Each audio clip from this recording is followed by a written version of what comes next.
کہ مولانا سعد صاحب کی یہ بات تو سراسر حدیث کے خلاف ہے۔ دعوت اللہ کے بغیر ایمان کی تکمیل کا کوئی ذریعہ نہیں ہے، کوئی ذریعہ نہیں ہے، نہ تہجد ہے، نہ تلاوت ہے، نہ ذکر ہے، نہ روزہ ہے، نہ نماز ہے، نہ حج ہے، نہ کچھ نہیں ہے۔ ایمان اور اسلام کے اندر اور بھی بہت سے اعمال ہیں جن کے بغیر ایمان کامل نہیں ہو سکتا۔ آپ کے پاس اس کے خلاف کوئی دلیل نہیں ہے، اللہ کی قسم دعوت اللہ کے بغیر ایمان کی تکمیل کا کوئی ذریعہ نہیں ہے، کوئی ذریعہ نہیں ہے، نہ تہجد ہے، نہ تلاوت ہے، نہ ذکر ہے، نہ روزہ ہے، نہ نماز ہے، نہ حج ہے، نہ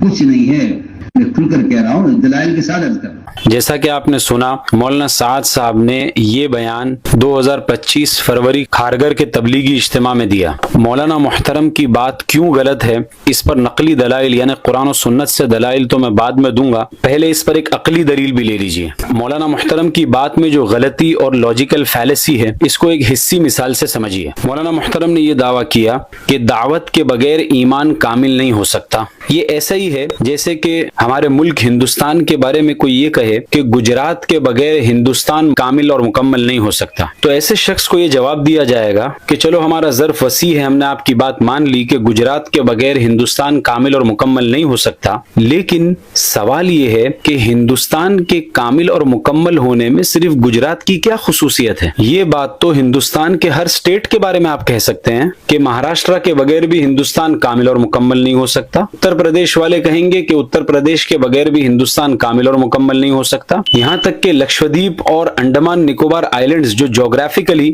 انڈیا سے بہت دور ہیں ان کے بغیر بھی ہندوستان کامل اور مکمل نہیں ہو سکتا، تو اس میں گجرات کی کیا خصوصیت ہے؟ یعنی ہندوستان کو کامل اور مکمل کرنے کے لیے جس طرح گجرات کی اہمیت ہے اسی طرح دوسرے سارے سٹیٹس کی اہمیت ہے، بالکل اسی طرح ایمان بھی متعدد چیزوں کا مجموعہ ہے، ان میں سے ہر ایک جز ضروری ہے، ایک جز بھی اگر کم ہو تو ایمان کامل اور مکمل نہیں ہو سکتا۔ جیسے ایک کوئن کے اگر آپ 4 ٹکڑے کر دو تو اس میں سے ایک ٹکڑا یہ کہنے لگے کہ میرے بغیر یہ سکہ مکمل نہیں ہو سکتا، تو یہی اہمیت تو دوسرے تیسرے اور چوتھے ٹکڑے کی بھی ہے۔ بالکل اسی طرح جس طرح دعوت کے بغیر ایمان کامل نہیں ہو سکتا، ایمان اور اسلام کے اندر اور بھی بہت سے اعمال ہیں جن کے بغیر ایمان کامل نہیں ہو سکتا۔ اور اگر آپ یہ کہو کہ ہماری مراد اجزائے مقومہ نہیں بلکہ اجزائے مکملہ اور محسنہ ہے تو دفع دخل مقدر کے طور پر اس کا جواب بھی آپ سن لیجئے کہ جب آپ نے دعوت اللہ کا تقابل نماز، روزہ اور حج کے ساتھ میں کر دیا جو کہ ایمان اور اسلام کے اجزائے مقومہ ہے نہ کہ محسنہ اور مکملہ۔ دعوت اللہ کے بغیر ایمان کی تکمیل کا کوئی ذریعہ نہیں ہے، کوئی ذریعہ نہیں ہے، نہ تہجد ہے، نہ تلاوت ہے، نہ ذکر ہے، نہ روزہ ہے، نہ نماز ہے، نہ حج ہے، نہ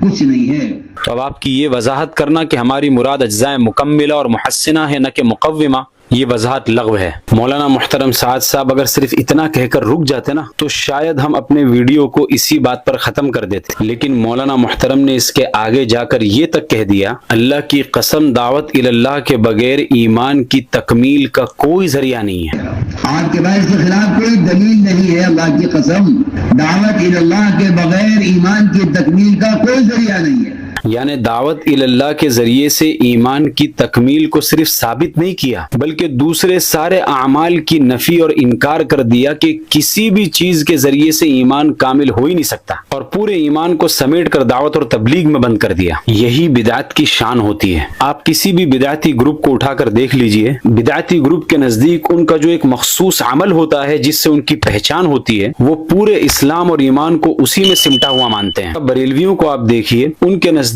پورا اسلام عشق رسول اور درگاہوں میں سمٹا ہوا ہے، جبکہ فخر موجودات صلی اللہ علیہ وسلم سے محبت ہم بھی کرتے ہیں۔ بالکل اسی طرح مولانا سعد صاحب نے ایمان کی تکمیل کو بھی دعوت اور تبلیغ ہی کے اندر سمیٹ دیا کہ ایمان کی تکمیل اگر ہوگی تو دعوت ہی کے ذریعے سے ہوگی اور اس کے علاوہ کوئی بھی چیز ایمان کو کامل نہیں کر سکتی۔ کچھ علماء نے مجھ پر یہ اعتراض بھی کیا کہ میں فقط اپنے علم ہی پر اعتماد کر کے یہ ساری باتیں کرتا ہوں، تو ایسے علماء کے لیے دارالعلوم دیوبند کا یہ فتویٰ پیش خدمت ہے تاکہ وہ یہ نہ سمجھے کہ میں فقط اپنا علمی حوصلہ دکھا رہا ہوں۔ مستفتی نے یہ سوال کیا کہ ایک جماعتی بھائی یہ اکثر کہا کرتے ہیں کہ کوئی سارا دن قرآن پڑھے، ذکر کرے، روزہ رکھے، جو بھی عمل کر لے تو اس کا ذرہ برابر بھی ایمان نہیں بڑھے گا۔ اب دارالعلوم دیوبند کا آپ جواب دیکھیے، کوئی بھی نیک عمل کیا جائے اس سے ایمان کی کیفیت بڑھتی ہے، اور دلیل قرآن سے دی وَإِذَا تُلِيَتْ عَلَيْهِمْ آيَاتُهُ زَادَتْهُمْ ایمانا۔ پھر آگے لکھتے ہیں لہٰذا یہ کہنا کہ اللہ کی بڑائی بیان کیے بغیر بغیر اور دعوت دیے بغیر ایمان نہیں بڑھتا،